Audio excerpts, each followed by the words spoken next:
kurse sot i dedikohemi totalisht shëndetit të burrave. Do të flasim për një temë e cila është kryefjala e muajit nëntor, konsiderohet nëntori blu dhe është pikërisht për të vënë fokus mbi shëndetin e burrave. Shëndetin mendor të tyre, por dhe duke patur kujdes për sa i takon kancerit të prostatës dhe kancerit testikular. Në fakt janë dy tema, ose le të themi tre tema, të cilat jo shpesh preken, kjo për shumë arsye. Ndonjëherë për hir të kulturave maskiliste, ndonjëherë për hir të turpit, frikës apo neglizhencës, shumë meshkuj përfundojnë në problematika të tilla shëndetësore, pa informacionin e duhur dhe në gradën e fundit.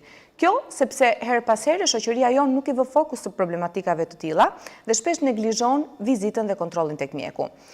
Dua t'ju them se 1 në 8 burra diagnostikohet me kancer të prostatës dhe sa i takon studimeve të fundit, është vënë re që nga 1.4 milion që numri i të prekurve me kancer të prostatës ka qenë në vitin 2020, pritet që sipas këtyre ritmeve të shkojnë në 2.9 milion burra në botë deri në vitin 2040.